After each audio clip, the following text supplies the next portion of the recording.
On Christmas night all Christians sing to hear the news the angels bring. On Christmas night all Christians sing to hear the news the angels bring. News of great joy, news of great mirth, news of our merciful King's birth. Welcome to the 7th day of CraftLit.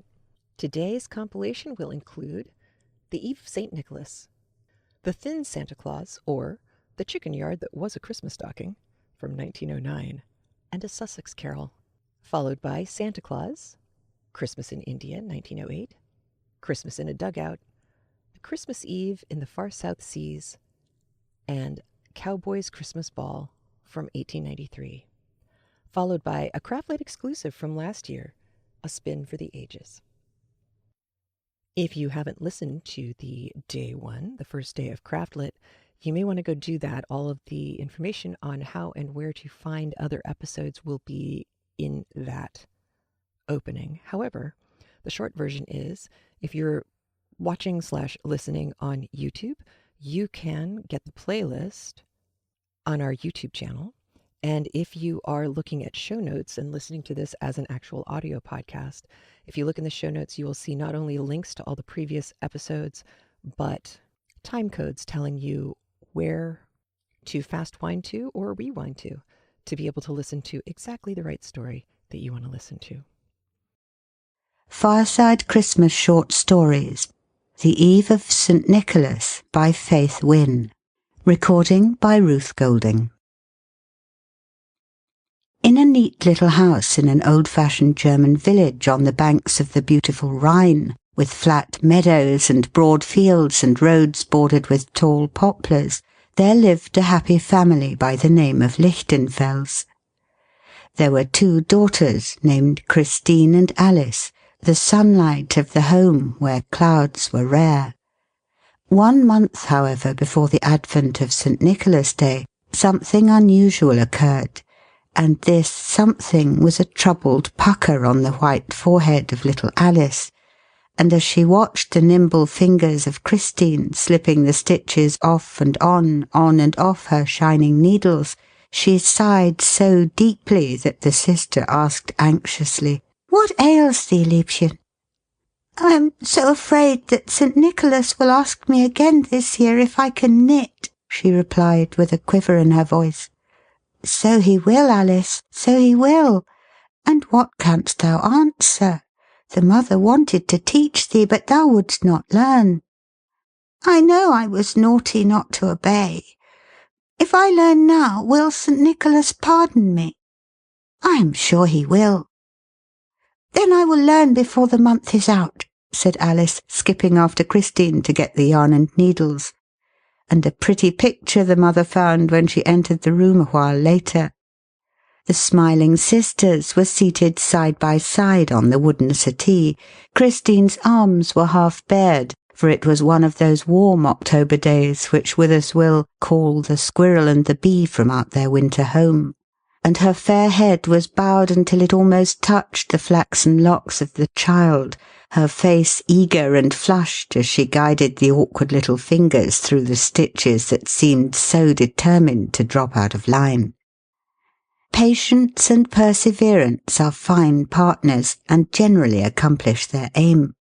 When the eve of the 5th of November rolled around, Alice was ready to enjoy with an untroubled heart the sights in the window of the Konditorei, confectioner's shop, where many little wooden-shod feet pattered that night to buy a chocolate shoe, and to admire the picture cakes of immense roosters with flowing tails and lordly crests, ladies in ruffs, and knights in armour with sword and lance, St. Nicholas on a white horse being the most frequent figure.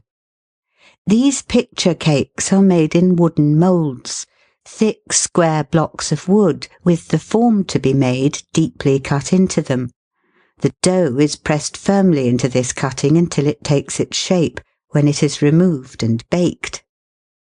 Most plentiful of all the pretty toys are little candy shoes, generally made of brown chocolate with white rosettes and trimmings, which are always expected to be provided to hold food for St. Nicholas's white horse when the good saint comes in the night with his gifts, and sad is the heart of the child who cannot find a groschen to buy one.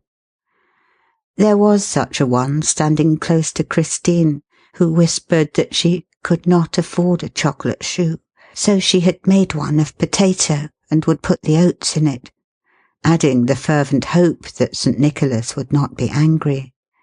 "Of course he will not," said Christine. "He will know you did your best, and that is all any of us can do."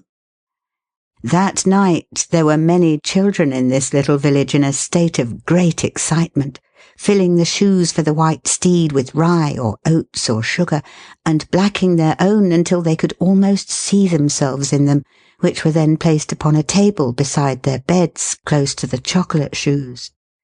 This preparation is made with their hearts in their mouths, for they are expecting any moment to hear St. Nicholas's bell announcing his approach. Finally it comes, ting-a-ling-ling, sounding clearly in the still night air. The door is opened politely by the mother, who bids him enter. At one side he carries a long, well-filled bag, and in one hand a bundle of rods. He bows graciously, and says as Christmas is so near, the Christkind has sent him to each home to see where he must bring presents on that blessed day. He asks the trembling Alice, who clings to her mother's arm, whether she has yet learned to knit, and a smile passes over his face when she almost shrieks out in her excitement and earnestness, "Yes, yes, good St. Nicholas!" He then assures her that she and all the good children will find a gift from out his well-filled sack beside their beds in the morning, which will be as a promise to them that on Christmas Eve the Christ-child will bring more beautiful presents. The day scarcely dawns before the village children begin to peep around, and alas for the naughty ones who find only a bundle of sticks. The good boys and girls, however, are delighted with the picture cakes that adorn the little stand at their bedside. Laid carefully across the top of Alice's shoe is a large cake made in the shape of a stocking, marked "For the little girl who has learned the useful art of knitting." And the potato shoe in a poorer part of the village is filled with the sweetest of sweets, and a card lay beside it, upon which was written, "She did the best she could." When Christmas Day came, with all its hopes and fears for the childish heart, the promises of St. Nicholas were fulfilled. The Christ-child remembered the good with bounteous and beauteous gifts, and the birch rods left by old Pelt's Nicol, we may believe, kept the naughty children in order the next year. But, you know, that is not the most acceptable goodness which grows out of a desire of reward or fear of punishment. May the glad Christmas find you and keep you good, because it is right to be good. The Thin Santa Claus, or The Christmas Yard That Was a Christmas Stocking, by Ellis Parker Butler. Mrs. Gratz opened her eyes and looked out at the drizzle that made the Christmas morning gray. Her bed stood against the window, and it was easy for her to look out. All she had to do was to roll over and pull the shade aside. Having looked at the weather, she rolled again onto the broad flat of her back and made herself comfortable for a while, for there was no reason why she should get up until she felt like it. "Such a Christmas," she said good-naturedly to herself. "I guess such weathers is bad for Santy Claus. Maybe it is because of such weathers he don't come by my house. I don't blame him. So muddy." She let her eyes close indolently. Not yet was she hungry enough to imagine the tempting odor of fried bacon and eggs, and she idly slipped into sleep again. She was in no hurry. She was never in a hurry. What is the use of being in a hurry when you own a good little house and have money in the bank and are a widow? What is the use of being in a hurry anyway? Mrs. Gratz was always placid and fat, and she always had been. What is the use of having money in the bank and a good little house if you are not placid and fat? Mrs. Gratz lay on her back and slept, placidly and fatly, with her mouth open, as if she expected Santa Claus to pass by and drop a present into it. Her dreams were pleasant. It was no disappointment to Mrs. Gratz that Santa Claus had not come to her house. She had not expected him. She did not even believe in him. Yes, She had told Mrs. Flannery next door, as she handed a little parcel of toys over the fence for the little Flannerys. once I believes in such a Santa Claus myself yet. I make me pretty good times then, but now I'm too old. I don't believe in such things, but I make pretty good times still. I have a good little house and money in the bank. Suddenly, Mrs. Gratz closed her mouth and opened her eyes. She smelled imaginary bacon frying. She felt real hunger, and slid out of bed and began to dress herself, and she had just buttoned her red flannel petticoat around her wide waist when she heard a silence, and paused. For a full minute she stood, trying to realize what the silence meant. The English sparrows were chirping as usual and making enough noise, but through their bickerings the silence still annoyed Mrs. Gratz, and then, quite suddenly again, she knew. Her chickens were not making their usual morning racket. I bet you I know what it is, sure, she said, and continued to dress as placidly as before. When she went down, she found that she had won the bet. A week before, 2 chickens had been stolen from her coop, and she had had a strong padlock put on the chicken house. Now the padlock was pried open, and the chicken house was empty, and 9 hens and a rooster were gone. Mrs. Gratz stooped and entered the low gate and surveyed the vacant chicken yard placidly. If they were gone, they were gone. Such a Santa Claus, she said good-naturedly.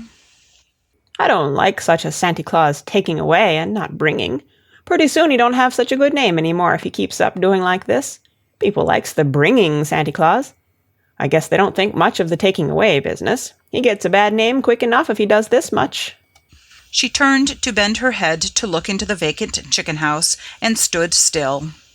She put out her foot and touched something her eyes had lighted upon, and the thing moved. It was a purse of worn black leather, soaked by the drizzle, but still holding the bend that comes to men's purses when worn long in a back trouser pocket. One end of the purse was muddy and pressed deep into the soft soil where a heel was tramped on it. Mrs. Gratz bent and picked it up. There was $900 in bills in the purse. Mrs. Gratz stood still while she counted the bills, and as she counted, her hands began to tremble, and her knees shook, and she sank on the doorsill of the chicken house and laughed until the tears rolled down her face. Occasionally she stopped to wipe her eyes, and the flood of laughter gradually died away into ripples of intermittent giggles that were like sobs after sorrow. Mrs. Gratz had no great sense of humor, but she could see the fun of finding $900. It was enough to make her laugh, so she laughed. Goodness, such a Santa Claus, she exclaimed with a final sigh of pleasure. Such a Christmas present from Santa Claus. No wonder he is so fat yet when he eats 10 chickens in one night already, but I don't kick. I like me that Santa Claus all right. I believes in him pretty good after this, I bet. She went at once to tell Mrs. Flannery, and Mrs. Flannery was far more excited about it than Mrs. Gratz had been. She said it was the hand of retribution paying back the chicken thief, and the hand of justice repaying Mrs. Gratz for sending toys to the little Flannerys, and pure luck giving Mrs. Gratz what she always got, and a number of other things. "'Tis the luck of you, Mrs. Gratz, ma'am," she said.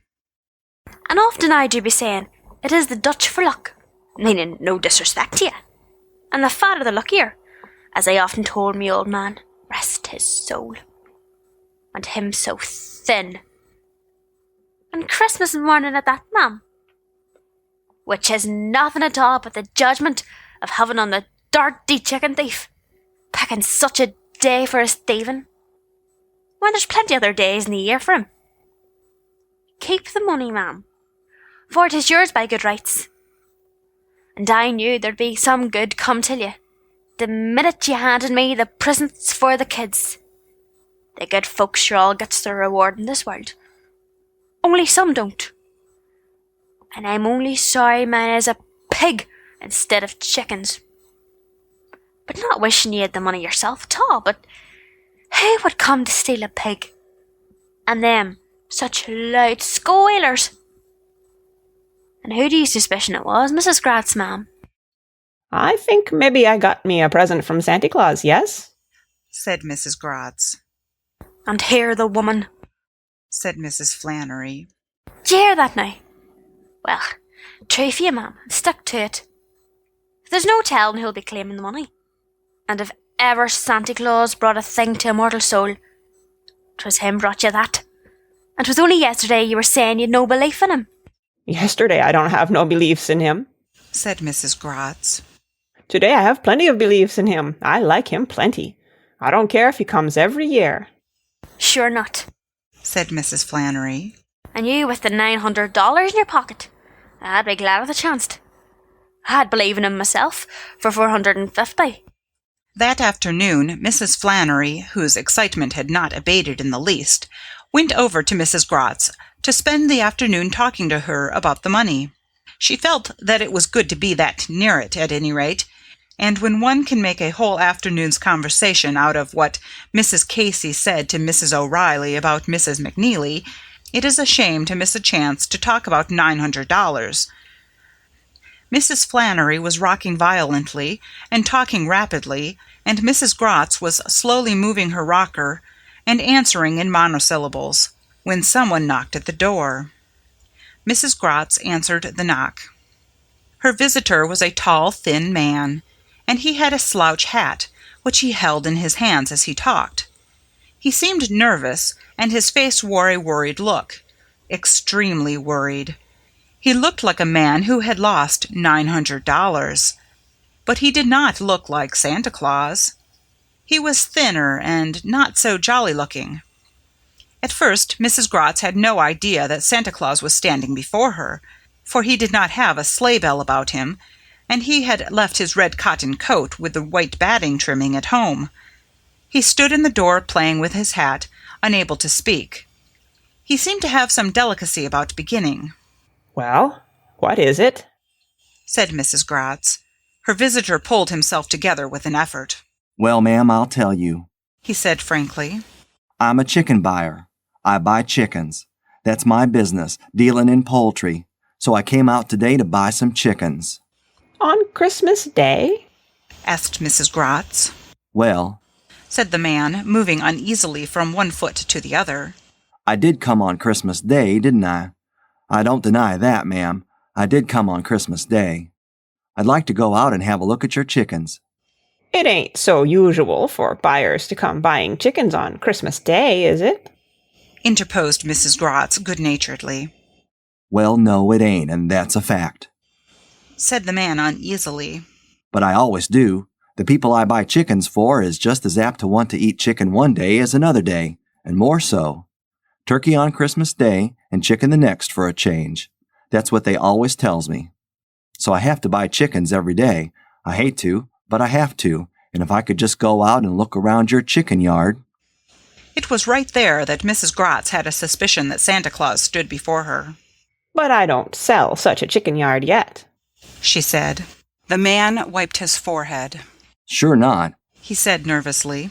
I was going to say look around your chicken yard and see the chickens. I can't buy chickens without I see them, can I? Some folks might, but I can't with the kind of customers I've got.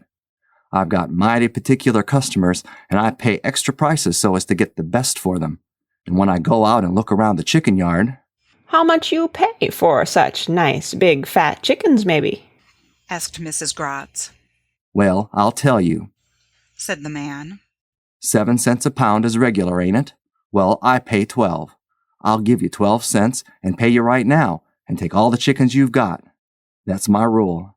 But if you want to let me go out and see the chickens first and pick out the kind my regular customers like, I pay 20 cents a pound. But I won't pay 20 cents without I can see the chickens first. Sure, said Mrs. Gratz. I wouldn't do it too. Maybe I go out and bring in a couple such chickens for you to look at, yes? No, don't, said the man impulsively. Don't do it. It wouldn't be no good. I've got to see the chickens on the hoof, as I might say. On the hoofs? said Mrs. Gratz. Such poultry don't have no hoofs. Running around, explained the visitor. running around in the coop. I can tell if a chicken has got any disease that my trade wouldn't like if I see it running around in the coop. There's a lot in the way a chicken runs, in the way it hisses up its legs, for instance. That's what the trade calls it, on the hoof. So I'll just go out and have a look around the coop. For 20 cents a pound, anybody could let buyers see their chickens on the hoof, I guess, said Mrs. Gratz. Now, that's the way to talk, exclaimed the man. Only I ain't got any such chickens, said Mrs. Gratz. so it ain't of use to look how they walk. So goodbye. Now, say, said the man, but Mrs. Gratz closed the door in his face. I guess such a Santa Claus come back yet, said Mrs. Gratz when she went into the room where Mrs. Flannery was sitting. but it ain't any use. He don't leave many more such presents. The impudence of 'em. exclaimed Mrs. Flannery. For $900 I could be impudent too. Said Mrs. Gratz calmly. But I don't like such nowadays Santa Clauses coming back all the time. Once, when I believes in Santa Clauses, they don't come back so much. The thin Santa Claus had not gone far. He had crossed the street and stood gazing at Mrs. Gratz's door, and now he crossed again and knocked. Mrs. Gratz arose and went to the door. I believe he comes back once yet, she said to Mrs. Flannery, and opened the door. He had indeed come back. now see here. He said briskly. Ain't your name Mrs. Gratz? Well, I knowed it was, and I knowed you was a widow lady, and that's why I said I was a chicken buyer. I didn't want to frighten you, but I ain't no chicken buyer. No? asked Mrs. Gratz. No, I ain't. I just said that so I could get a look at your chicken yard. I've got to see it. What I am is chicken house inspector for the 9th Ward, and the mayor sent me up here to inspect your chicken house, and I've got to do it before I go away or lose my job. I'll go right out now, and it'll be all over in a minute. I guess it ain't some use. said Mrs. Gratz. I guess I don't keep any more chickens. They go too easy. Yesterday I have plenty, and today I haven't any. That's it. said the thin Santa Claus. That's just it. That's the way tuberculosis bugs act, quick like that. They're a bad epidemic, tuberculosis bugs is. You see how they act. Yesterday you have chickens, and last night the tuberculosis bugs gets at them, and this morning they've eat them all up. Goodness. exclaimed Mrs. Gratz without emotion. With the feathers and the bones, too? Sure. said the thin Santa Claus. Why, them tuberculosis bugs is perfectly ravenous. Once they get started, they eat feathers and bones and feet and all. A chicken hasn't no chance at all. That's why the mayor sent me up here. He heard all your chickens was gone, and gone quick, and he says to me, tuberculosis bugs, that's what he says, and he says, you ain't doing your duty. You ain't inspecting Mrs. Gratz's chicken coop. You go and do it or you're fired, see? He says that, and he says, you inspect Mrs. Gratz's coop, and you kill off them bugs before they get into her house and eat her all up, bones and all. And feathers? asked Mrs. Gratz calmly. No, he didn't say feathers. This ain't nothing to fool about. It's serious. So I'll go right out and have a look. I guess such bugs ain't been in my coop last night, said Mrs. Gratz carelessly. I ain't afraid of such bugs in wintertime. Well, that's where you make your mistake, said the thin Santa Claus. Winter is just the bad time for them bugs. The more a tuberculosis bug freezes up, the more dangerous it is. In summer, they ain't so bad. They're soft-like and squash up when a chicken gets them. But in winter, they freeze up hard and get brittle. Then a chicken comes along and grabs one, and it busts into 1,000 pieces, and each piece turns into a new tuberculosis bug and busts into 1,000 pieces and so on, and the chicken gets all filled full of tuberculosis bugs before it knows it. When a chicken snaps up one tuberculosis bug, it has 1,000,000 in it inside of half an hour, and that chicken don't last long. And when the bugs make for the house, What's that on your dress there now? Mrs. Gratz looked at her arm indifferently. Nothing, she said.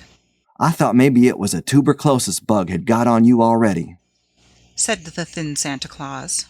If it was, you would be all eat up inside of half an hour. Them bugs is awful rapacious. Yes? inquired Mrs. Gratz with interest. Such strong bugs, too, is it not? You bet they are strong, began the stranger. I should think so, interrupted Mrs. Gratz. to smash up padlocks on such chicken houses. You make me afraid of such bugs. I don't dare let you go out there to get your bones and feet all eat up by them. I guess not. Well, you see, said the thin Santa Claus, puzzled, and then he cheered up. You see, I ain't afraid of them. I've been fumigated against them. Fumigated and antisepticized. I've been vaccinated against them by the Board of Health. I'll show you the mark on my arm if you want to see it. No, don't, said Mrs. Gratz.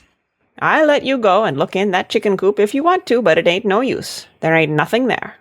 The thin Santa Claus paused and looked at Mrs. Gratz with suspicion. Why, did you find it? he asked. Find what? asked Mrs. Gratz innocently, and the thin Santa Claus sighed and walked around to the back of the house. Mrs. Gratz went with him. As Mrs. Gratz watched the thin man search the chicken yard for tuberculosis bugs, all doubt that he was her Santa Claus left her mind.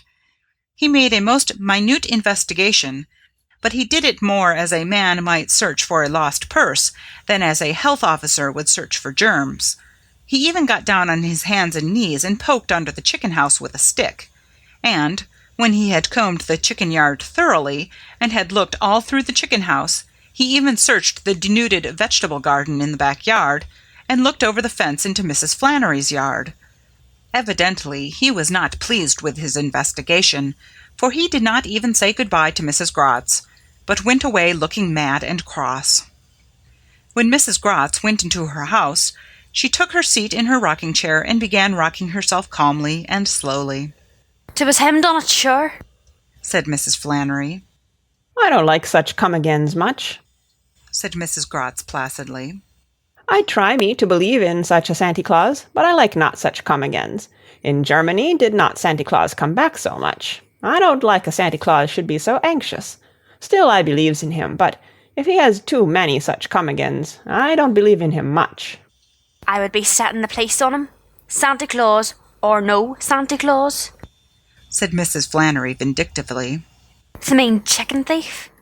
Oh, said Mrs. Gratz easily. I guess I don't care much. Should a $900 Santa Claus steal some chickens, I ain't mad. But she was a little provoked when another knock came at the door a few minutes later, and when, on opening it, she saw the thin Santa Claus before her again. So, she said, Santa Claus is back yet once. What's that? asked the man suspiciously. I say, what is it you want? said Mrs. Gratz. Oh, said the man. Well, I ain't a-going to fool with you no longer, Mrs. Gratz. I'm a-going to tell you right out what I am and who I am. I'm a detective of the police, and I'm looking up a mighty bad character. I guess I know right where you find one, said Mrs. Gratz politely. Now, don't be funny, said the thin Santa Claus peevishly. Maybe you noticed I didn't say nothing when you spoke about that padlock being busted. Maybe you noticed how careful I looked over your chicken coop and how I looked over the fence into the next yard? Well, I won't fool you. I ain't no chicken yard inspector, and I ain't no chicken buyer. Them was just my detective disguises. I'm out detecting a chicken thief, just a plain, ordinary chicken thief, and what I come for is clues. Yes, said Mrs. Gratz. And what is it? Such clues? I haven't any clueses. The thin Santa Claus seemed provoked. Now look here, he said. You may think this is funny, but it isn't. I have got to catch that chicken thief or I'll lose my job, and I can't catch him unless I have some clues to catch him with. Now, didn't you have some chickens stolen last night? Chickens? asked Mrs. Gratz. No, I didn't have chickens stolen. Such tuberculosis bugs eat them, with feathers too, and bones, right off the hoofs. Ain't it a pity? It may have been a blush of shame, but it was more like a flush of anger that overspread the face of the thin Santa Claus. He stared hard at the placid German face of Mrs. Gratz and decided she was too stupid to mean it, that she was not teasing him. You don't catch on, he said. You see, there ain't any such things as tuberculosis bugs. I just made that up as sort of detective disguise. Them chickens wasn't eat by no bugs at all. They was stole, see? A chicken thief come right into the coop and stole them. Do you think any kind of bug could pry off a padlock? Mrs. Gratz seemed to let this sink into her mind and to revolve there and get to feeling at home before she answered. No, she said at length. I guess not. But Santa Claus could do it. Such a big fat man. Sure he could do it. Why, you... began the thin man crossly, and then changed his tone. There ain't no such thing as Santa Claus, he said as one might speak to a child. But even a chicken thief would not tell a child such a thing, I hope. No? queried Mrs. Gratz sadly. No Santa Claus? And I was scared of it myself with such tuberculosis bugs around. He should not to have gone into such a chicken coop with so many bugs busting up all over. He had a right to have fumigated himself once. And now he ain't. He's all eat up, on the hoof, bones and feet and all. And such a kind man, too. The thin Santa Claus frowned. He had half an idea that Mrs. Gratz was fooling with him. And when he spoke, it was crisply. Now see here, he said. Last night somebody broke into your chicken coop and stole all your chickens. I know that. And he's been stealing chickens all around this town and all around this part of the country, too. And I know that. And this stealing has got to stop. I've got to catch that thief. And to catch him, I've got to have a clue. A clue is something he has left around or dropped where he was stealing. Now, did that chicken thief drop any clues in your chicken yard? That's what I want to know. Did he drop any clues? Maybe if he dropped some clues, those tuberculosis bugs eat them up, suggested Mrs. Gratz. They eats bones and feathers. Maybe they eat clues, too. Now, ain't that smart? Sneered the thin Santa Claus. Don't you think you're funny? But I'll tell you the clue I'm looking for. Did that thief drop a pocketbook or anything like that? Oh, a pocketbook, said Mrs. Gratz. How much should be in such a pocketbook, maybe? $900, said the thin Santa Claus promptly. Goodness, exclaimed Mrs. Gratz. So much money all in one clues. Come out to the chicken yard once. I'll help hunt for clues, too. The thin Santa Claus stood a minute looking doubtfully at Mrs. Gratz. Her face was large and placid and unemotional. Well, he said with a sigh, it ain't much use, but I'll try it again. When he had gone, after another close search of the chicken yard and coop, Mrs. Gratz returned to her friend Mrs. Flannery. Pretty soon I don't believe any more in Santa Claus at all, she said. Pretty soon I have more beliefs in chicken thieves than in Santa Claus. Yet a while I beliefs in him, but one more of those come-agains and I don't. He'll not be coming back any more, said Mrs. Flannery positively. I'm wondering he came at all. The jail's so handy. All you have to do is call a cop. Sure, said Mrs. Gratz. But it is not nice I should put Santa Claus in jail. Such a liberal Santa Claus, too. Have it your own way, ma'am, said Mrs. Flannery. I'll own 'tis some different when chickens are stole. 'Tis hard to expend the affections on a bunch of chickens. But if anyone was to steal my pig, to jail he would go. Santa Claus, or no Santa Claus, not but what ye have a kind heart anyway, ma'am. Not wanting to put the poor fella in jail. But he's already lost $900, which, goodness knows, you might have to hand back, was the law to take hand on it. So, said Mrs. Gratz. Such is the law yet? All right, I don't believe in chicken thieves, no matter how much he comes back again. I stick me to Santa Claus. Always will I believe in Santa Claus. Chicken thieves gives, and wants to take away again, but Santa Claus is always giving and never taking. You're forgetting the chickens that was took, suggested Mrs. Flannery. Took? said Mrs. Gratz. Tooken, Mrs. Flannery corrected. Tooked? said Mrs. Gratz. I believes me not in Santa Claus that way. I believes he is a good old man, For givings I believes in Santy Claus, but for takings I believes in tuberculosis bugs. And the busted padlock, then? asked Mrs. Flannery. Ach, Exclaimed Mrs. Gratz. them reindeers is so frisky yet. They have a right to kick up and bust it, maybe. Mrs. Flannery sighed. 'Tis a grand thing to have faith, ma'am. She said, Yes, said Mrs. Gratz indolently. that's nice. And it is nice to have $900 more in the bank, ain't it? End of The Thin Santa Claus, or The Chicken Yard That Was a Christmas Stocking, by Ellis Parker Butler. If you have a book lover or bibliophile in your life, then consider gifting them a premium membership. Our premium membership gives you access to book parties, watch parties, Discord access, and all our premium books, our premium audio, and occasionally video content, all for an entire year. Go to craftlit.gumroad.com. That's CRAFT as in Tom, LIT.gumroad, GUM as in Mary, ROAD as in dog.com, and give someone a premium membership, or go to craftlit.com/premium to get the membership for yourself. Santa Claus by A. B. Banjo Patterson. Halt! Who goes there? The sentries call. Rose on the midnight air, above the noises of the camp, the roll of wheels, the horses' tramp, the challenge echoed over all. Halt! Who goes there?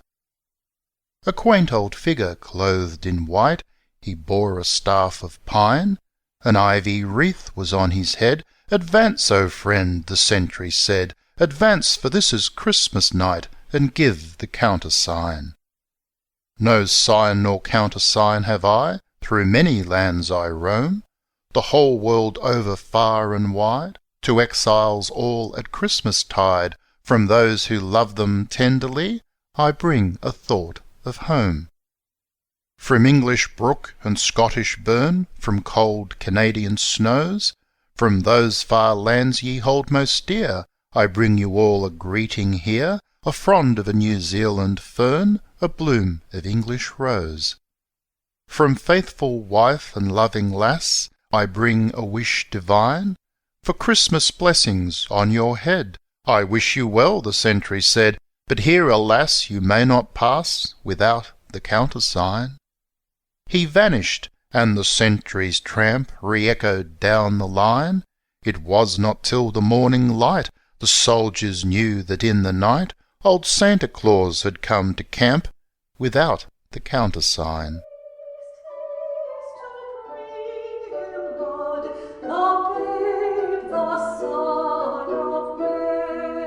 Christmas in India by Rudyard Kipling.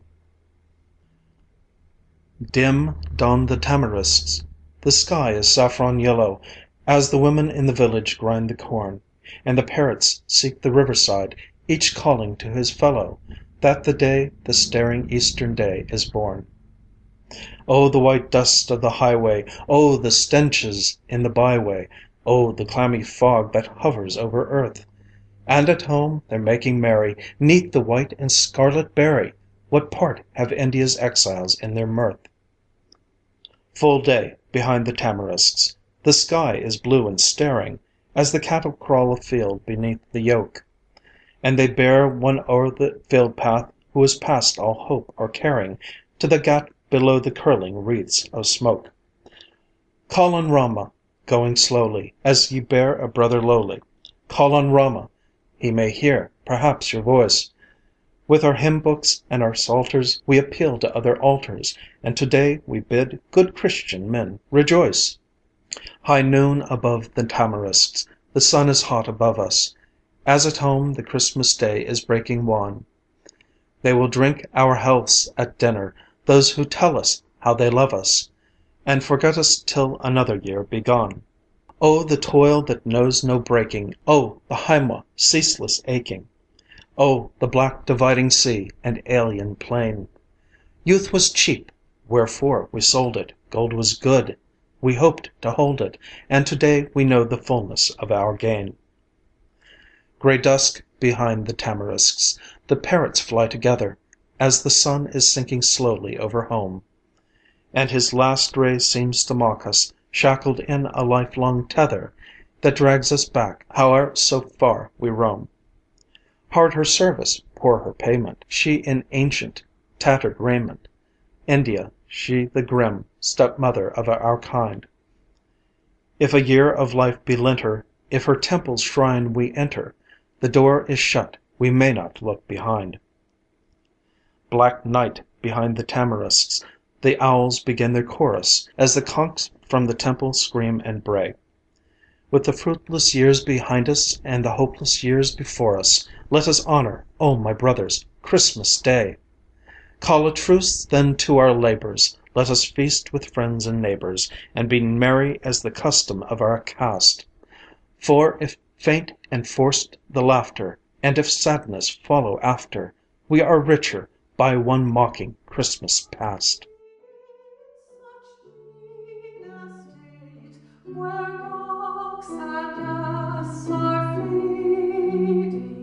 Christmas in a Dugout, from Tales from a Dugout, by Arthur Guy MP. Christmas in a Dugout, as told by a Yank while on a working party to a squad of Royal Engineers in their dugout. You say you fellows have just come out and want to know how I enjoyed last Christmas.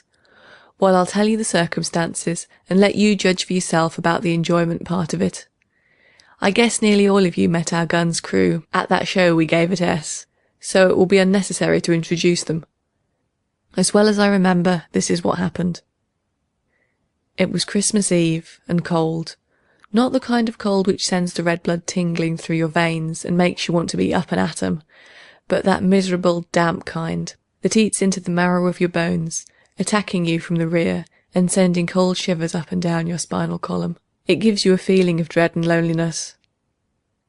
The three of us, Curly, Happy and myself, were standing at the corner of Yankee Avenue and Yiddish Street, waiting for the word "Stand to," upon which we were to mount our machine gun on the parapet and go on watch for 2 hours with our heads sticking over the top. Yankee Avenue was the name of the fire trench, while Yiddish Street was the communication trench leading to the rear. You see, we were occupying Y sector of the front line of our brigade. The trench was muddy, and in some places a thin crust of ice was beginning to form around the edges of the puddles. We had wrapped our feet and legs with empty sandbags, and looked like snow shovellers on Fifth Avenue. My teeth were chattering with the cold. Happy was slapping his hands on his thighs, while Curly had unbuttoned one of the buttons on his overcoat, and with his left hand was desperately trying to reach under his right armpit. No doubt a cootie had gone marketing for its Christmas dinner. Then came the unwelcome "Stand to," and it was up on the fire step for us, to get our gun mounted. This took about 5 minutes. Curly, while working away, was muttering, "Blimey, Christmas Eve, and here I am somewheres in France, half starved with the cold." Happy was humming, "Keep the home fires burning."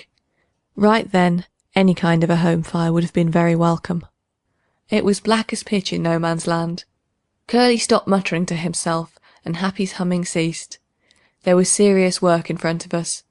For 2 hours we had to penetrate that blackness with our straining eyes to see that Fritz did not surprise us with some German Coulter Christmas stunt. Suddenly Happy, who was standing on the fire step next to me, gripped my arm and in a low excited whisper asked, "Did you see that out in front, Yank? A little to the right of that black patch in the barbed wire?" Turning my eyes in the direction indicated, with my heart pounding against my ribs, I waited for something to develop. Sure enough, I could make out a slight movement. Happy must have seen it at the same time, because he carefully eased his rifle over the top, ready for instant use. My rifle was already in position. Curly was fumbling with the flare pistol. Suddenly a loud plop as he pulled the trigger, and a red streak shot up into the air as the star shell described an arc out in front. It hit the ground and burst, throwing out a white ghostly light. A frightened meow, and a cat, with speed clutch open, darted from the wire in front of us, jumped over our gun, and disappeared into the blackness of the trench. Curly ducked his head, and Happy let out a weak, squeaky laugh. I was frozen stiff with fear. Pretty soon the pump action of my heart was resumed, and once more I looked out into no man's land. For the remainder of our 2 hours on guard, nothing happened. Then we turned over to the second relief, and, half frozen, waded through the icy mud to the entrance of our dugout. From the depths of the earth came the notes of a harmonica playing, "Pack up your troubles in your old kit bag, and smile, smile, smile." Stumbling down the muddy steps, we entered the dugout. This was a regular dugout, not like the 2x4 one we generally had wished on us. 8 boys of our machine gun section, sitting on their packs, had formed a circle around a wooden box. In an old ammunition tin 6 candles were burning. I inwardly shuddered at this extravagance, but suddenly remembered that it was Christmas Eve.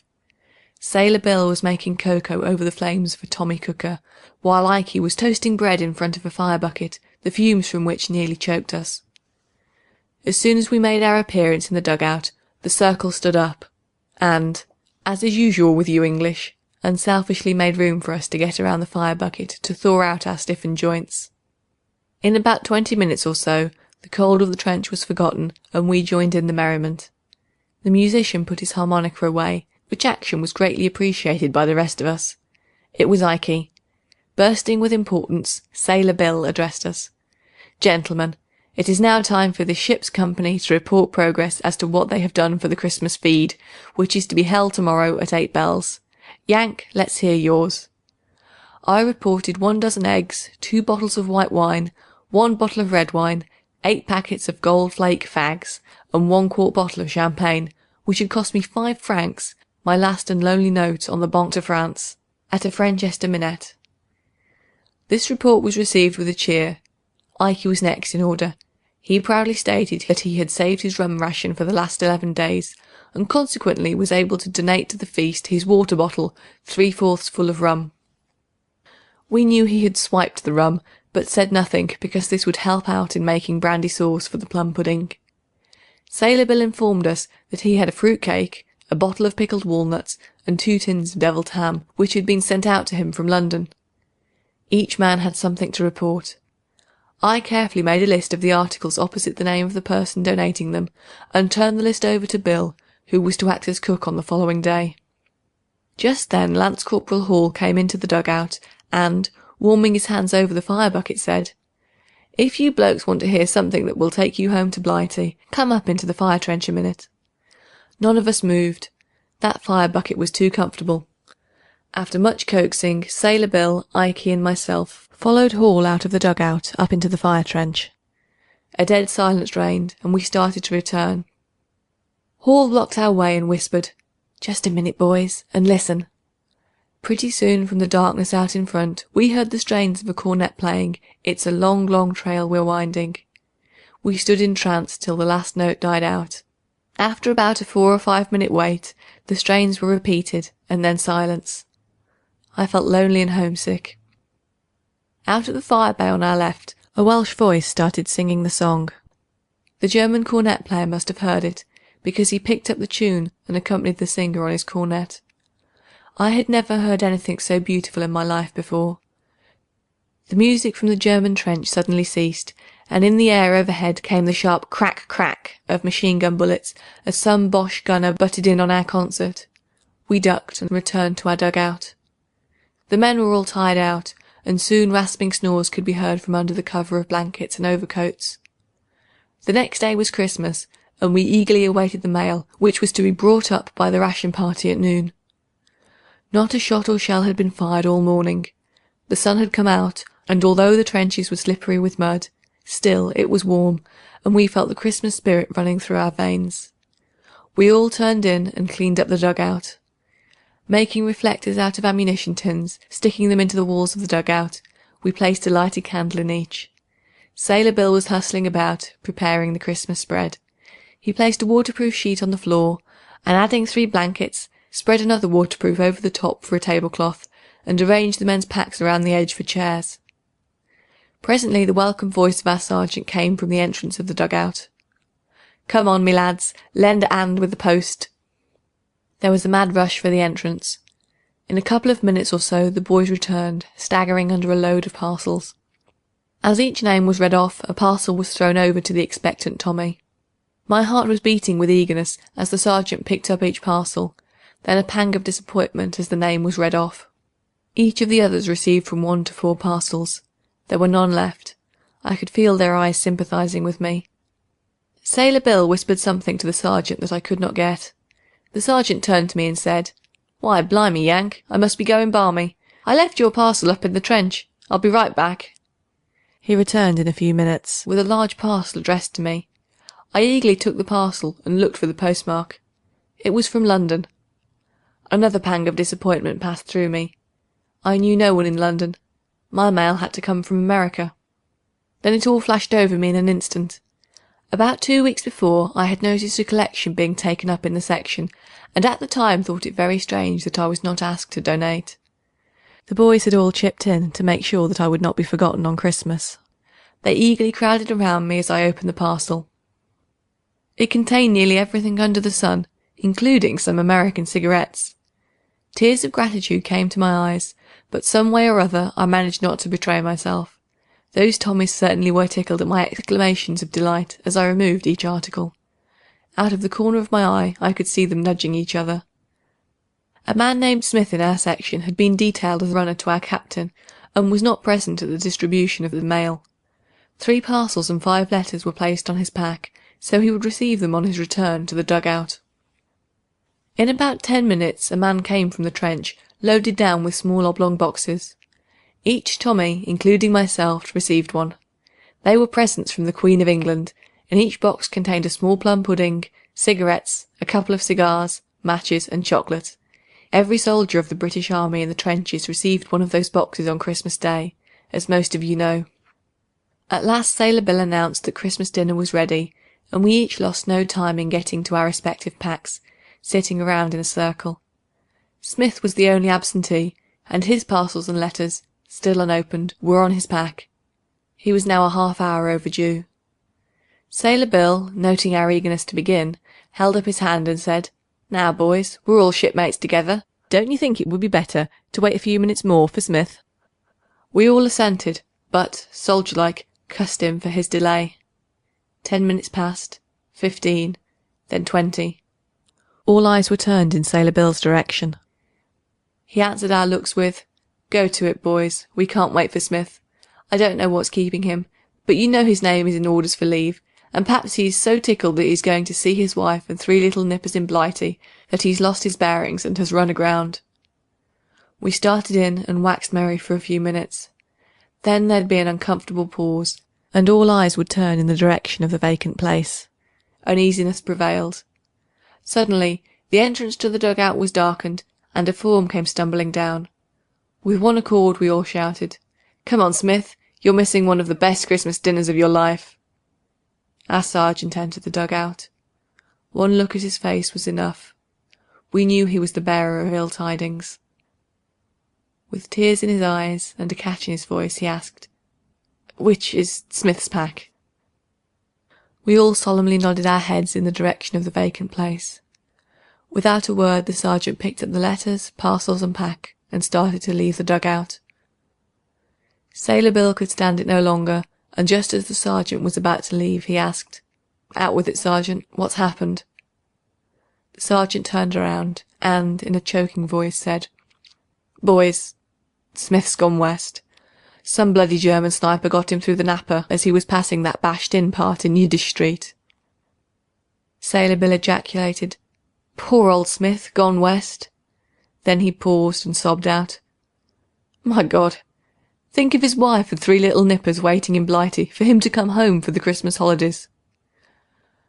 I believe that right at that moment a solid vow of vengeance registered itself in every heart around that festive circle. The next day we buried poor Smith in a little cemetery behind the lines. While standing around his grave, our artillery suddenly opened up with an intense bombardment on the German lines, and, as every shell passed screaming overhead, we sent a prayer of vengeance with it. As the grave was filled in, I imagined a huge rainbow embracing the graves in that cemetery, on which in letters of fire was written sarcastically in German, "Peace on earth, goodwill toward men." But such is war. So, boys, That was my last Christmas. Where I'll be next Christmas, God only knows. Next day my mail came in from America, and didn't cheer me much, because I was thinking of Smith's wife and Nippers. So long, boys. I've got to go.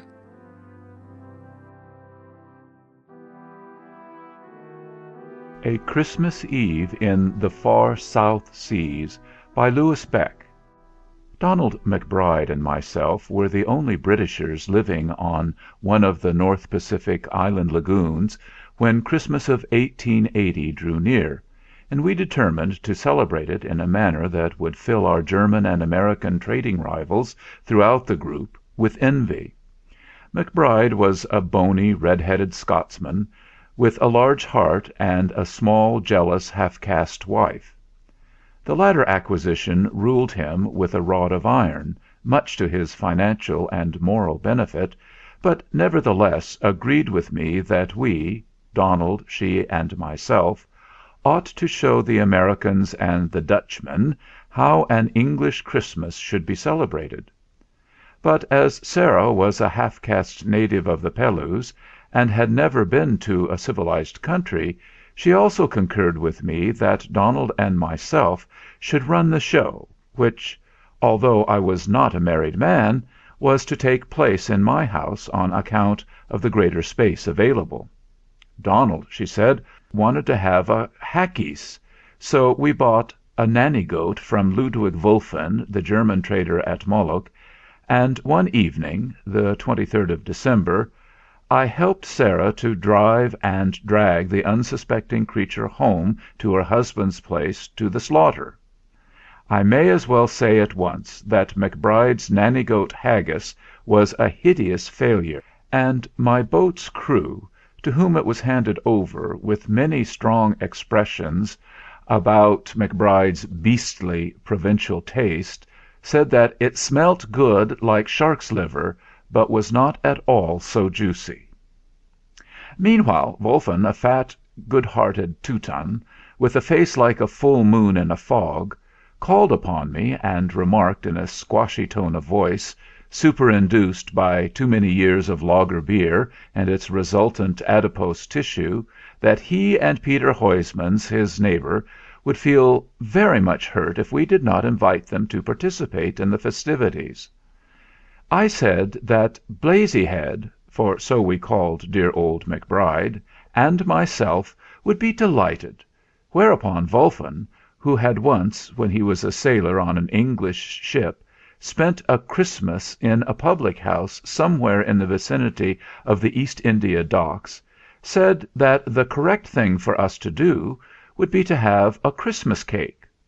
Also, he suggested we should invite Tom Devine and Charlie Dubuis, the two American traders who lived across the lagoon, to join the party. Being aware of the fact that, from trade jealousies, there had hitherto been a somewhat notorious bitterness of feeling between my German fellow traders and the two Americans, I shook his hand warmly, said that I was delighted to see that he could forgive and forget, and that I should that moment send my boat across the lagoon to Devine and Charlie Dubuis with a written invitation, and ask them to favour us with their company. Also, that as Mrs. Charlie, who was a Samoan half-caste girl, was skilled in baking bread, perhaps she would lend Mesdames MacBride, Wolfen, and Huysmans her assistance in making a Christmas cake, the size of which should cause the native population to sit up and respect us as men of more than ordinary intelligence and patriotism.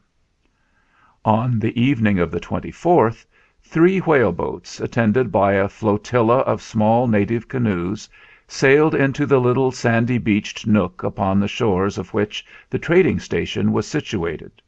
The 3 boats were steered by the Messrs. Peter Huysmans, Charles Dubuis, and Thomas Devine, who were accompanied by their wives, children, and numerous female relatives, all the latter being clad in their holiday attire of new mats, and with their hair excessively anointed with scented coconut oil, scarlet hibiscus flowers behind their ears, and necklaces of sweet-smelling pieces of Pandanus drupes. Mrs. McBride, and I received them the moment they stepped out of the boats, and then Ludwig Wolfen, who was disposed in the background with an accordion, and seated on a gin case, played "The Star Spangled Banner" to the accompaniment of several native drums beaten by his wife and her sister and brothers. Then my boatman, a stalwart Maori half caste, advanced from out the thronging crowd of natives which surrounded us, and planted in the sand a British red ensign attached to a tall bamboo pole, and called for 3 cheers for the Queen of England, and 3 for the President of the United States.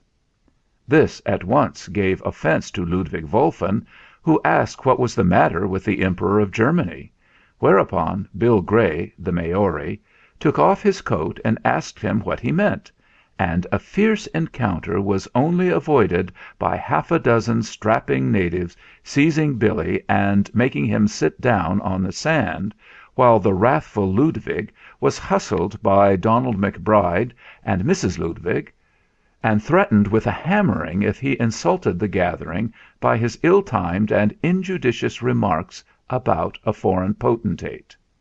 Ludwig, I regret to say, had begun his Christmas on the previous evening. But we were all too merry and too filled with right good down companionship to let such a trifle as this disturb the harmony of our first Christmas foregathering.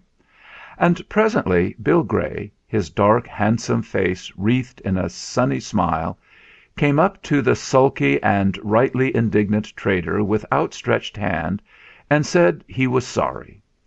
And Wolfen, good-hearted German that he was, grasped it warmly and said he was sorry too.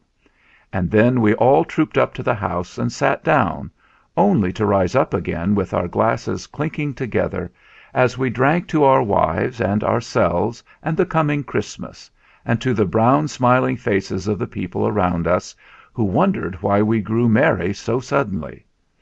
For sometimes, as they knew, we had all quarrelled with one another, and bitter words had passed; for so it ever is and ever shall be, even in the far South Seas, when questions of trade and money come between good fellowship and old-time camaraderie.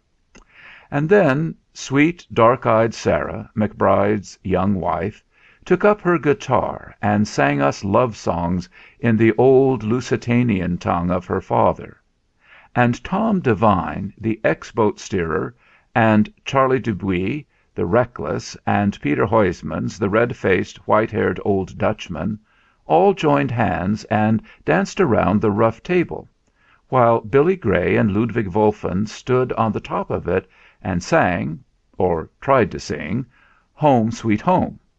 And the writer of this memory of those old Pacific days sat in a chair in a doorway and wondered where we should all be the next year. For as we sang and danced, and the twang twang of Sarah's guitar sounded through the silent night without, Tom Devine, the American, held up his hand to McBride, and silence fell. "Boys," he said, "let us drink to the memory of the far-off faces of those dear ones whom we never may see again." He paused a moment, and then caught sight of Sarah as she bent over her guitar with downcast eyes. "And to those who are with us now, our wives and our children and our friends. Drink, my boys, and the first man who, either tonight or tomorrow, talks about business and dirty, filthy dollars shall get fired out right away before he knows where he is, for this is Christmas time, and Sarah McBride, why the devil don't you play something and keep me from making a fool of myself?" So Sarah, with a twist of her lithe body and a merry gleam in her full big eyes, sang another song, and then long, bony McBride came over to her and kissed her on her fair, smooth forehead, whispered something that we did not hear, and pointed to Charlie Dubuis, who stood, glass in hand, at the farthest corner of the big room, his thin, sun-tanned face as grave and sober as that of an English judge.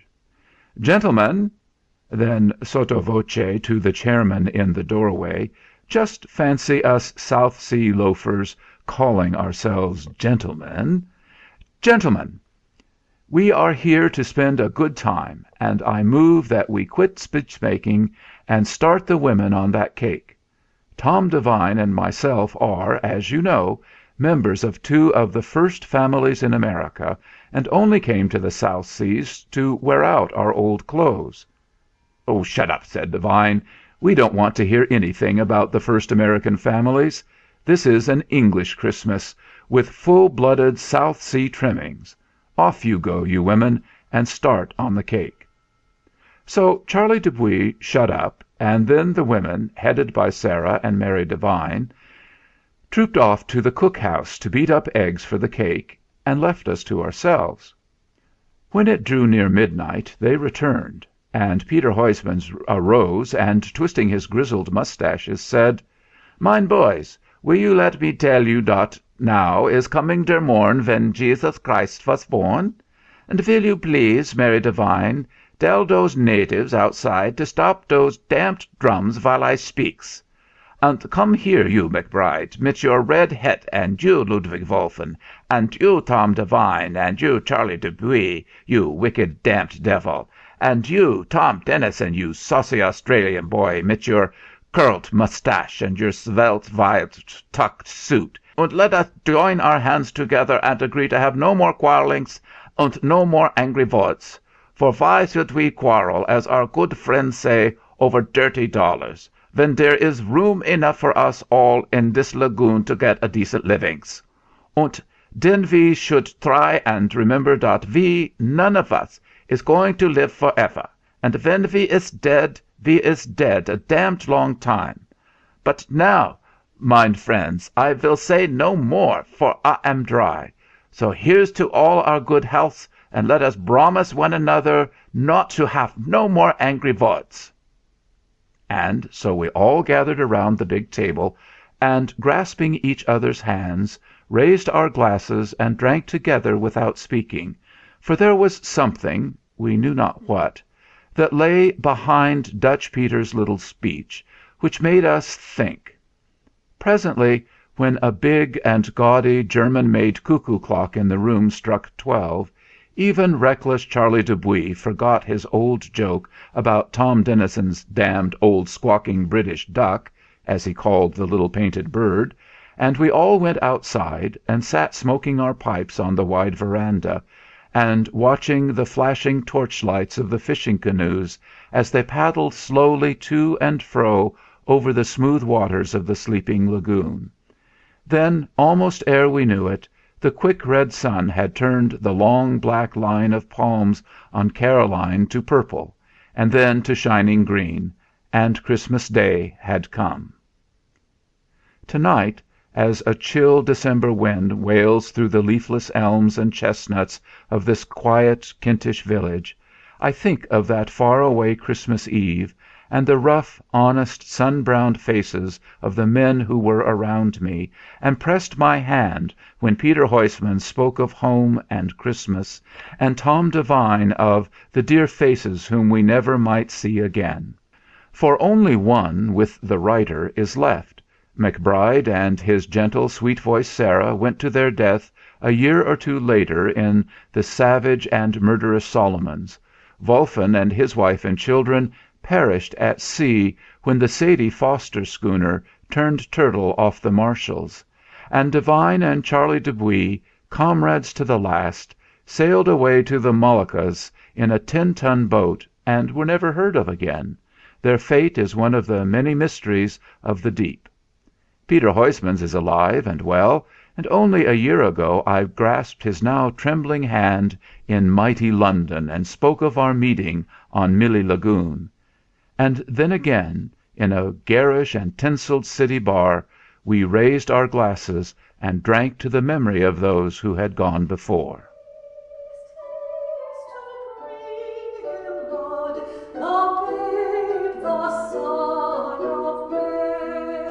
The Cowboy's Christmas Ball by William Lawrence Chittenden, read in English. To the Ranchmen of Texas. Way out in western Texas, where the Clear Forks waters flow, where the cattle are a-browsin' and the Spanish ponies grow, where the northers come a-whistlin' from beyond the neutral strip, and the prairie dogs are sneezin' as if they had the grip, where the coyotes come a-howlin' round the ranches after dark, and the mockingbirds are singin' to the lovely medderlark, where the possum and the badger and rattlesnakes abound, and the monstrous stars are winkin' o'er a wilderness profound, where lonesome tawny prairies melt into airy streams, where the double mountains slumber in heavenly kinds of dreams, where the antelope is grazin' and the lonely plovers call, it was there that I attended the Cowboy's Christmas Ball. The town was Anson City, old Jones's county seat, where they raise polled Angus cattle and wavin' whiskered wheat, where the air is soft and balmy and dry and full of health, and the prairies is exploding with agricultural wealth, where they print the Texas Western that Heck McCann supplies with news and yarns and stories of most amazing size, where Frank Smith pulls the badger on knowin' tenderfeet, and democracy's triumphant and mighty hard to beat, where lives that good old hunter John Millsap from Lamar, who used to be the sheriff back east in Paris, saw. 'Twas there, I say, at Anson, with the lively winter wall, that I went to that reception, the Cowboy's Christmas Ball. The boys had left the ranches and come to town in piles. The ladies, kind of scatterin', had gathered in for miles, and yet the place was crowded, as I remember well. 'Twas got for the occasion at the Morning Star Hotel. The music was a fiddle and a lively tambourine, and a viol come imported by the stage from Abilene. The room was togged out gorgeous, with mistletoe and shawls, and candles flickered frescoes around the airy walls. The women folks looked lovely. The boys looked kind of treed, till their leader commenced yellin', "Whoa, fellas, let's stampede!" And the music started sighin' and a-wailin' through the hall as a kind of introduction to the Cowboy's Christmas Ball. The leader was a fella that came from Swenson's ranch. They called him Windy Billy, from Little Dead Man's Branch. His rig was kind of keerless, big spurs and high-heeled boots. He had the reputation that comes when fellers shoots. His voice was like a bugle upon the mountain's height. His feet were animated and a mighty movin' sight. When he commenced to holler, "Now, fellers, stake your pen, lock horns to all them heifers, and rustle 'em like men. Salute your lovely critters, now swing and let 'em go. Climb the grapevine round 'em, all hands do-si-do. You mavericks join the roundup, just skipper waterfall." It was gettin' active, the Cowboy's Christmas Ball. The boys was tolerable skittish, the ladies powerful neat. That old bass viol's music just got there with both feet. That wailin', frisky fiddle I never shall forget, and Windy kept a-singin', I think I hear him yet. "Oh, X's chase their squirrels and cut 'em to one side. Spur Treadwell to the center with Cross Pete Charlie's bride. Doc Hollis down the middle and twine the Lay's chain. Varn Andrews pen the fillies in Big T Diamond's train. All pull your freight together, meow, swallow, fork, and change. Big Boston lead the trail herd through Little Pitchfork's range. Purr round your gentle pussies, meow, rope 'em, balance all." It was gettin' active, the Cowboy's Christmas Ball. The dust riz fast and furious, we all just galloped round, till the scenery got so giddy that Z-Bar Dick was downed. We buckled to our partners and told 'em to hold on, then shook our hooves like lightning until the early dawn. Don't tell me about cotillions or Germans, no siree. That whirl at Anson City just takes the cake with me. I'm sick of lazy shufflin's, of them I've had my fill. Give me a frontier breakdown backed up by Windy Bill. McAllister ain't nowhere. When Windy leads the show, I've seen 'em both in harness, and so I sorter know. Oh, Bill, I shan't forget you, and I'll oftentimes recall that lively gated soiree, the Cowboy's Christmas Ball. If you're on the hunt for a good present, explore our Gumroad shop, home to several audiobooks, including The Wizard of Oz. These premium audiobooks in CraftLit fashion will come with all the annotations, commentary, and detailed insights you might have missed. Just head over to craftlit.gumroad.com. That's CraftLit.gumroad, GUM as in Mary, ROAD as in dog.com, or use the link in the show notes. Thank you for your support. Take care. Talk to you soon. Bye. As the dreidel spun, catching the low lighting, its 24-karat gold gleamed and its Swarovski crystals glittered. Compared to the usual plastic fare Gabe Hurstshorn was accustomed to, this was a substantial dreidel to reckon with. It had been given to him just that night, the first of Hanukkah, which also happened to be Shabbat. His parents made it the first night gift, complete with its antique synagogue stand, setting a high bar for what was to be his bar mitzvah year. On a chilly Friday night, Gabe sat idly spinning the dreidel, humming the one song everyone knew about the toy in the all-purpose room adjacent to the sanctuary, having already nibbled on the ceremonial challah bread and drunk the awful grape juice. He didn't know the other kids, since that weekend's bar mitzvah boy was from the other side of town and went to a different high school. They were on the other side of the room, in small clusters, cracking jokes, making fun of the other bar mitzvah boy. All the adults were in their own small worlds, munching on honey cake and challah bread, sharing gossip or complaining about sports, politics, schools, the usual. Being next to the synagogue, the noise level was respectfully kept low, with the occasional outburst of laughter, or, "You're kidding." With his own ceremony a mere 2 months off, Gabe had been required to start attending Friday night services to see how it went, what prayers were said, and what was discussed. As a result, he felt particularly tired given how early his high school swimming practices were held, making the long days even longer. Normally, his parents only brought him during the major holidays. He'd already been on the bar mitzvah circuit for months now, and had slowly started paying attention to the speeches each newly minted adult, at least in the eyes of the Jewish community, said. Most weren't funny, but delivered in halting or graceful tones, connecting the Torah reading with something in their lives. Few got political, and the one who delivered a flamethrower of a speech was nearly run out of the synagogue by an angry congregation. His parents that night instilled in him the notion of not being controversial. He had listened to the Torah reading, 25 Kislev 5784, and tried to imagine how he would turn that into a speech. It was about Moses fulfilling the Lord's command that tributes be provided to the new tabernacle by each of the 12 families. An interesting reading at a time when parents, leaders of their families, gave the children, not the Lord, gifts. In both cases, it was an act of love, so maybe that might be an interesting common denominator to work with. So lost in thought was he, Gabe didn't notice the older man wander by him, holding his own cup of Manischewitz wine. The man watched the dreidel spin, dancing in the light, casting reflections on the nearby faded brown wallpaper. Gabe hadn't noticed that the conversation was fading from his ears. "That's quite the dreidel, no?" he said in a friendly voice. Gabe looked up and took in the man, who was at least 60, with a high forehead and graying hair that ringed the back of his skull.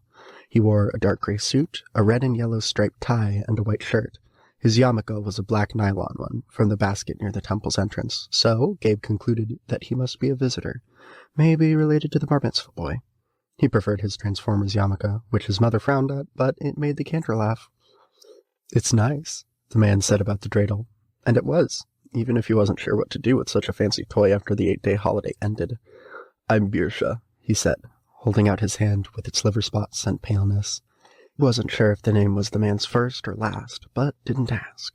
Having been taught to make eye contact and return the offering with a firm grip, Gabe introduced himself in turn.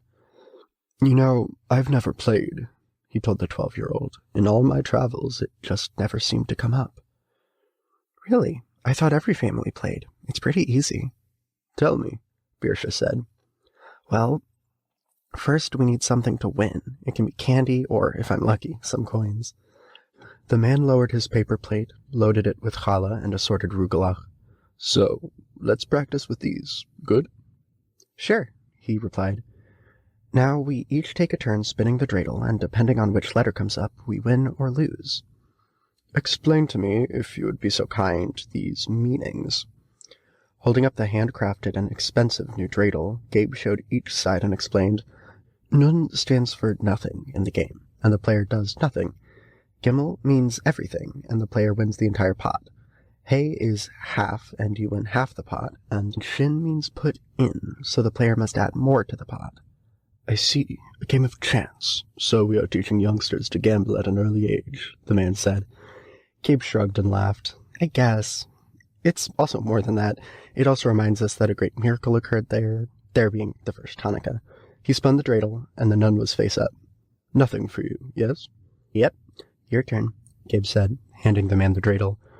Birscha hefted the metal and jewel spinning top, examining it. He then gripped the top piece and gave it a twirl on the laminate flooring. It showed hay. A good half, yes? Sure, Gabe said. The man left the plate untouched and asked to go again. So they spun for the next few minutes, with Gabe having to run to the snack table from arugula when he spun a shin.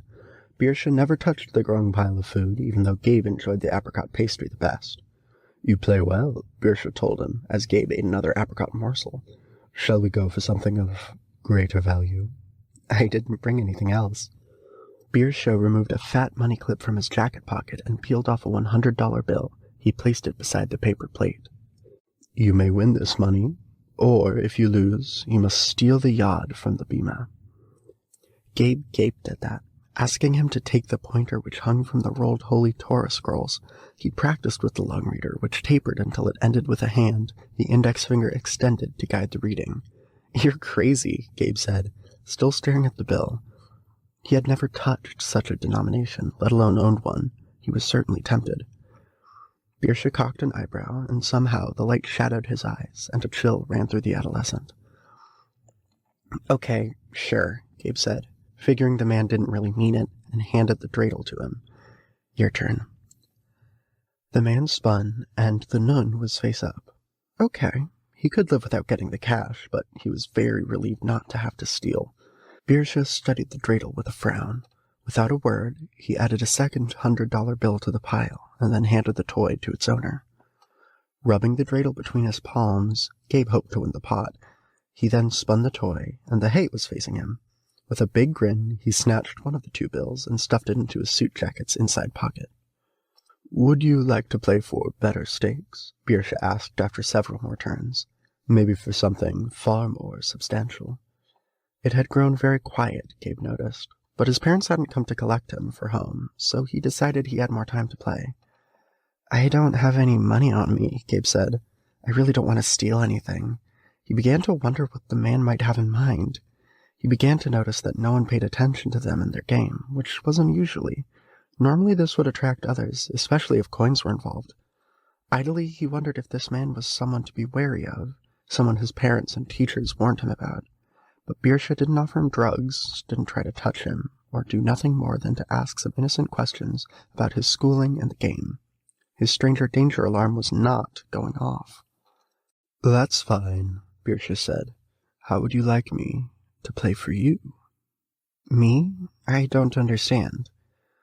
You have a neshama, which is the breath that God breathed into you, yes? I guess. Is that like the soul? It is the soul. Birscha looked at him, and there was a flicker in the light around him. The luster of the dreidel, lying on its side, dimmed. You want to play for my soul? What are you, the devil? He actually smirked at the older man, not believing the melodramatic flair. I'll play for money, or more food. Young man, what if I confirmed for you that I am indeed the devil, Satan, Lucifer Morningstar, Old Scratch? You have all given me so many names.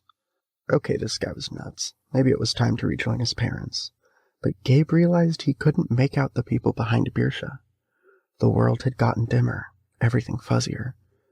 What exactly was happening to him? And more importantly, why him?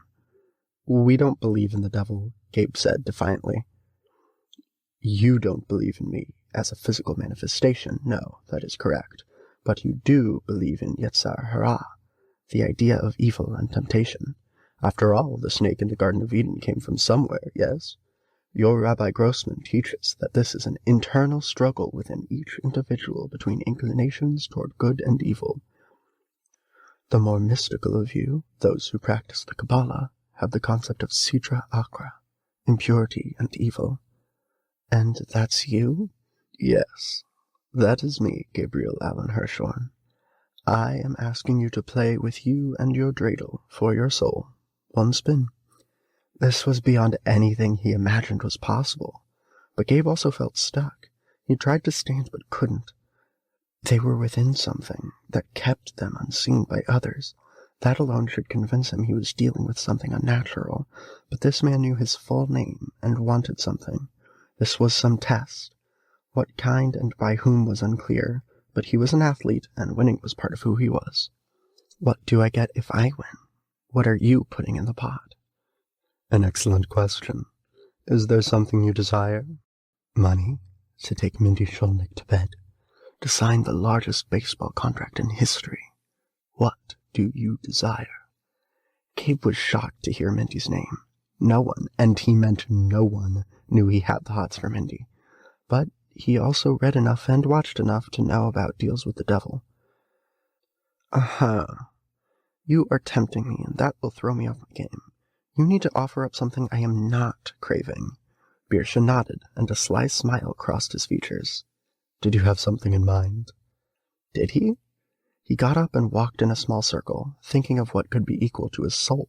He considered his many talks with Cantor Gaber as he prepared for his bar mitzvah, the discussions on morals and ethics with Mr. Bailey in social studies, the lessons his parents had instilled in him since birth.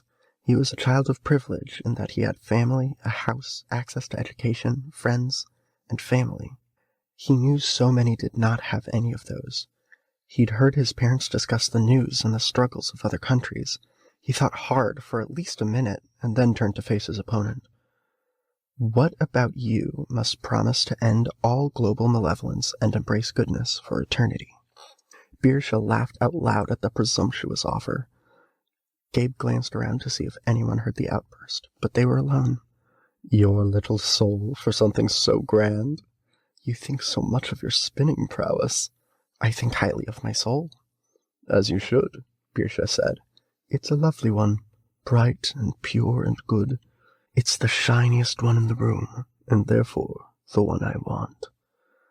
Also, I have faith on my side, Gabe said, understanding this was his shibboleth test of character and faith, much as God had tested Abraham. This emboldened him, finding some inner strength he hadn't recognized. This was unlike any swim meet he'd competed in, but there he knew his mental attitude was as important as his stroke. After all, you want to play with the dreidel, which represents the miracles and resilience of my ancestors during the first Hanukkah. You seem to have found some courage, or false bravado. Which shall it be, young man? Do you truly believe your faith can beat me, you, a 12-year-old boy?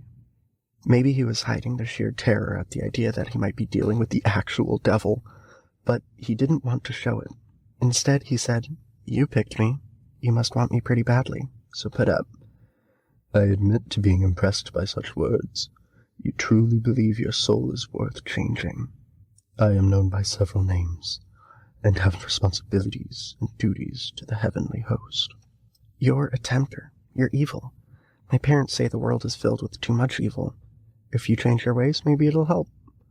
Birsha stroked his chin in thought, the light reflecting in his dark eyes. Ignoring the words, and their implications, Gabe began spinning his dreidel, noting the toy didn't reflect much light.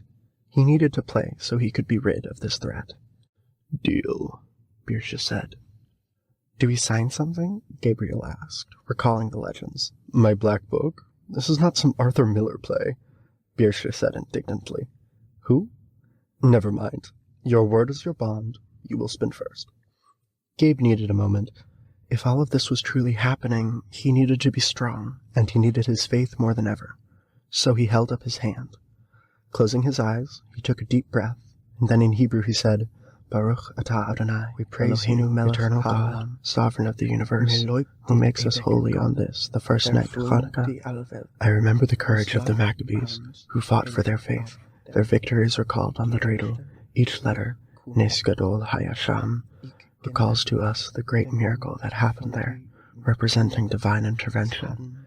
May you guide me in this holy test of faith. He clutched the dreidel and stared at the man before him. Birsha, for his part, sat on the ground, bushy eyes in shadow. He seemed perfectly content to let his opponent pray. Clearly, he felt confident, certain that somehow the dreidel would spin in his favor.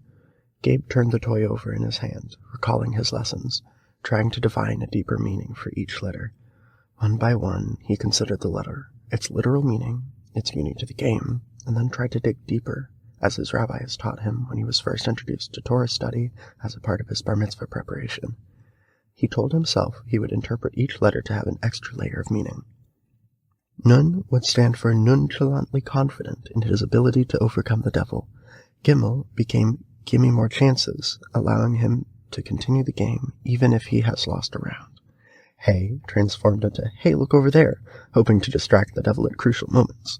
Finally, Shin would become Shin bright like a dreidel, filling the room with a radiant light to dispel the devil's darkness. These would be his guiding principles as he began the game of his life. Ready? Birsha prompted him. Yes, he replied, and spun the dreidel. As it spun, something glowed to his right, and both turned to look and see, appearing out of nowhere, a shimmering menorah. It was a Chanukiah, a menorah with 9 branches, 1 for the Shamash, 8 for each night of Hanukkah. Well, that's unexpected, Birsha said sourly. The dreidel continued to spin, and Gabe began to wonder what was going on. Where'd the menorah come from? His mind supplied a possible answer. His prayers were actually heard. Something divine, a representative of Adonai perhaps, heard his pure thoughts and saw the stakes. The hand of Adonai provided him with the menorah, and it glowed with burning light, much as it did for Judah and his Maccabees. And still the dreidel spun. Birsha was clearly made uncomfortable by the bright, flickering light. He focused instead on the dreidel as its spin finally degraded and flopped over. Gimel. Gimme everything, he told Birsha. The man rose, an imposing figure, but there were no shadows cast. The light seemed to surround them both, bright and sure. This is null and void. I refuse to acknowledge the result. There's been something fraudulent here. Gabriel picked up the dreidel and held it in his palm. Its metal was cool, the crystals glittered. Nothing about it felt different. Try it, he offered. Birsha glared at it and sneered. Something manipulated the spin. At that, the menorah flared brighter. Bah! And brighter still, Birsha recoiling from it, adjusting his rumpled suit. Gabe stood up as well, carefully imitating the figure. Suits were kind of new to him, and he knew they needed to be treated well so they lasted. He still could not see beyond their little sphere. The figures beyond it remained indistinct. With each passing moment, he began to wonder if the devil would renege on the deal. What loophole was he going to find?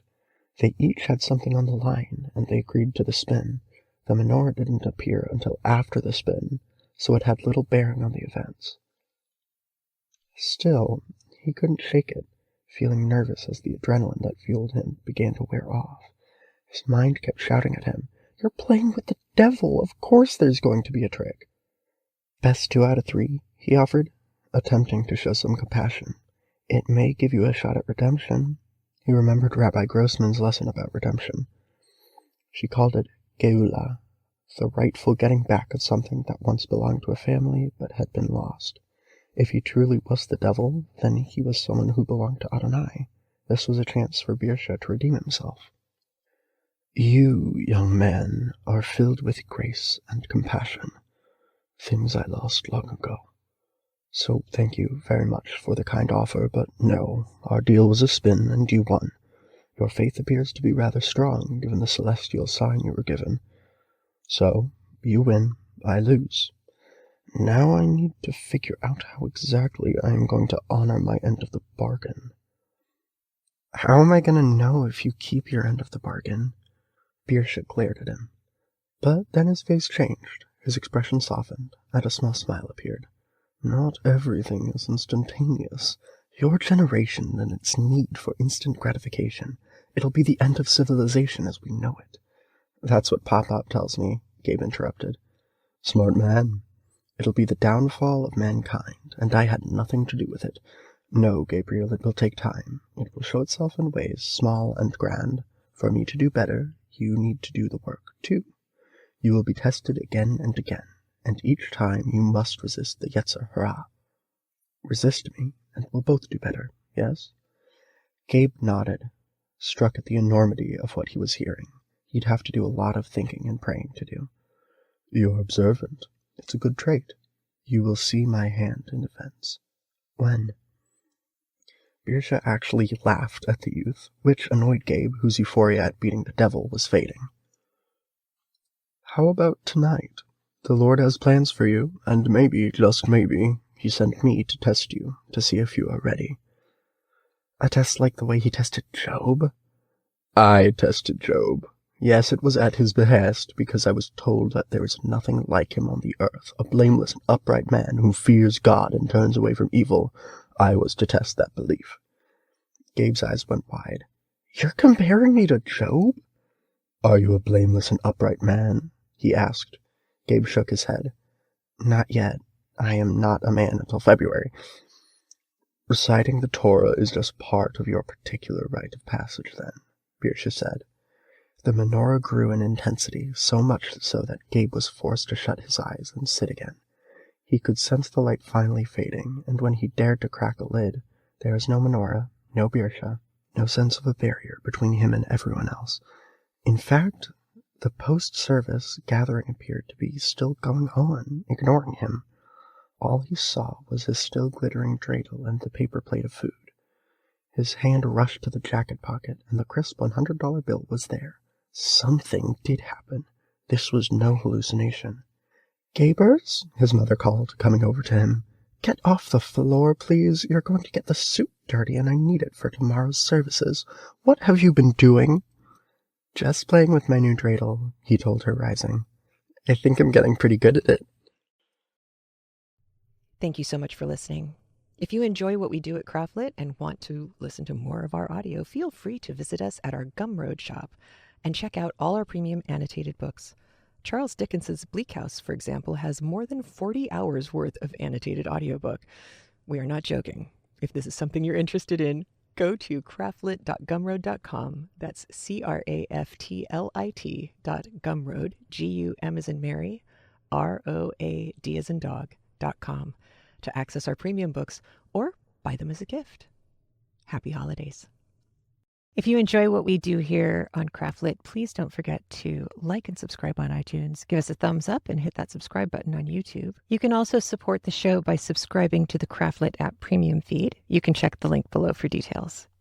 Your support helps keep CraftLit going strong, and we've got plenty of ways for you to get involved now. If you want more perks, you can head over to Patreon at patreon.com/CraftLit and become a patron of this art. You can also join our YouTube channel memberships for access to tons of premium books as bonuses, or you can support us at ko-fi.com/craftlit.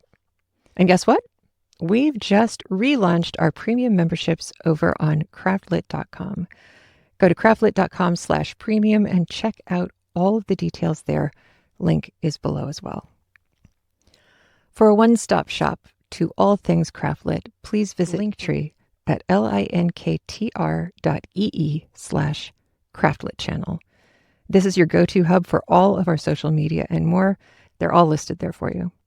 And I keep forgetting to mention, come join our Facebook group. It is full of the kindest, most creative makers and readers, and even some people who never really used to read. We've got them now. All right, that's it for now. Thank you. Take care of yourself. Have a great one. And I'll talk to you soon. Bye.